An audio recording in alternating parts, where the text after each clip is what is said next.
man wanted to live.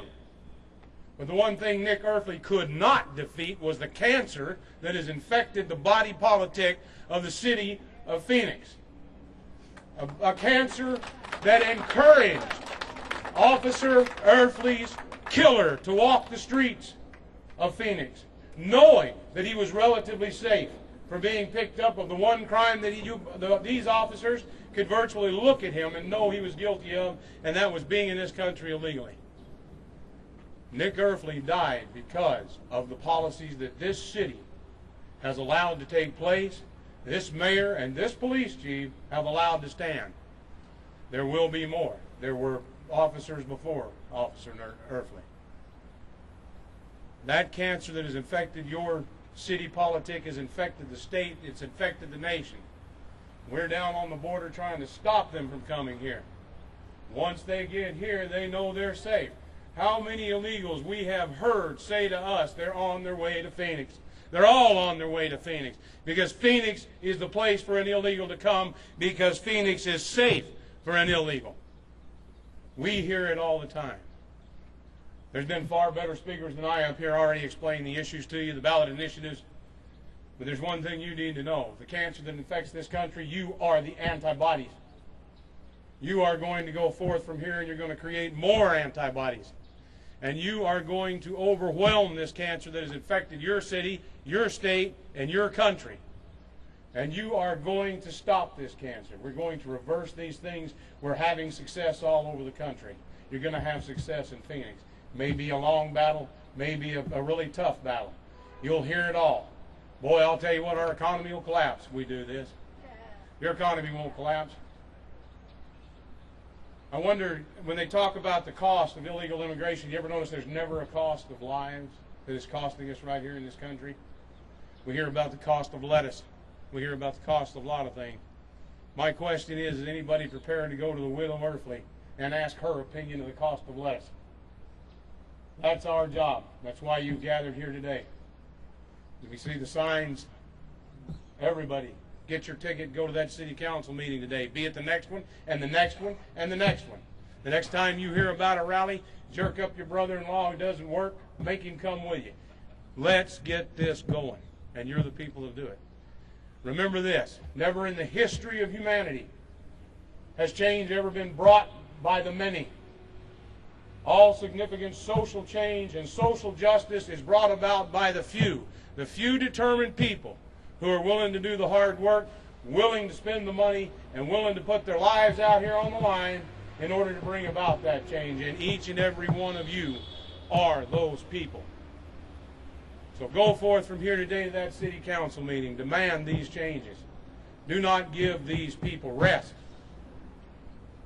They will try to outweigh you. After all, they're working on your money. Don't let them outweigh you. There's a great movie out there called Gettysburg, and at one point in this movie, Colonel Chamberlain is explaining to his regiment that they're going to have to hold the end of the Union line, or they've lost the war. And he made one statement, and in this statement is the essence of victory. We must be stubborn today. We must be stubborn tomorrow, and the next day, and the next day, till all of this is over, and the republic that our fathers fought and died for, and the birthright that we have as Americans is back in our hands, back in safekeeping, and ready to be passed on to our children and our grandchildren. I honor each and every one of you, for you are the vanguard of that change in America. Your cause is right. Your rage is righteous. Exercise it. Yes. Ladies and gentlemen, thank you. Thank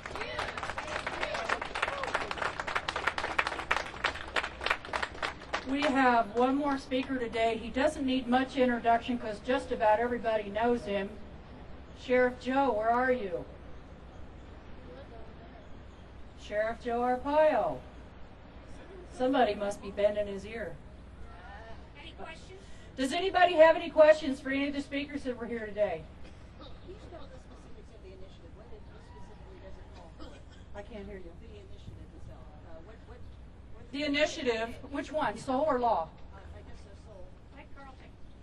Carl, you want to answer that question? What was the question again? I'm sorry. What was the question? Yeah, if you could just. The question is. You could just spell out the specifics. Okay, I could give you a brief overview of the SOUL initiative, Support Our Law Enforcement. As I mentioned earlier, the Operation Order 1.4.3 here in Phoenix is the ordinance or the Operation Order for Police Department in Phoenix. The city of Tucson, as I understand it, has a similar, not exact, but a similar order or order to their police department.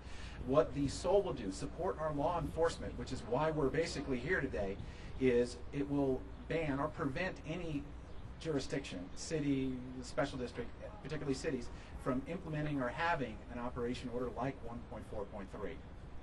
It'll go on the ballot, and overwhelmingly the people will support it, just like they supported Prop 100, 200, 300, which, by the way, have all been upheld in the court system, even though, in my opinion, the court system's extremely liberal. So I think we're on good footing. Is there any other questions? This would be a state, this would be. This is the SOUL initiative, Support Our Law Enforcement, is a statewide initiative, and once again would prevent any city from having an operation order similar to the one that Phoenix has. Yes, sir. I'm sorry? When will they enforce the law? Which one? It's a SOUL initiative. Upon being approved in the canvass after the election next year, November of next year, it should take force January of 2009. Pending any court challenges, which I'm sure will happen. I have a question for Chris Farrell. I don't know. The ACLU's probably got it on their list to challenge. Yes, Mr. Farrell.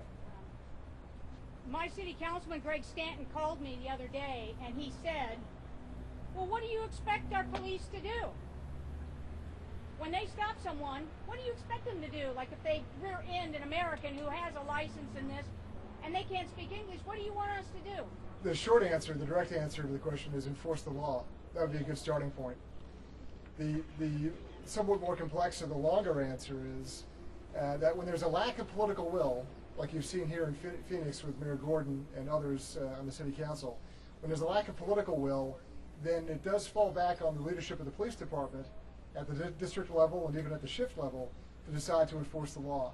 There's another question when it comes to county attorneys and even city attorneys when it comes to what cases they'll prosecute and the prosecutorial discretion that they exercise. But the broadest approach to this is the one Sheriff Joe Arpaio has used, where he has exercised what's called 287G, which is a paragraph of the 1996 immigration law that allows police officers at the state, county, and city level to be cross-trained as immigration officers, and they're able to work with Immigration and Customs Enforcement. In the case of Sheriff Joe's office, he has trained over 160 officers in 287G training at a pretty low cost. That really enables and empowers police officers at all levels, state, county, and city, to go out and enforce immigration law. They can start in their own holding cells, whether it's at the county level or elsewhere, to determine who's actually in custody, whether there's outstanding warrants, whether there are violent criminal aliens already in jail for other reasons. So those are some of the things that your local politicians can do. Start enforcing the law, and then make use of the policies and procedures that are available under the law to be more effective. Thanks.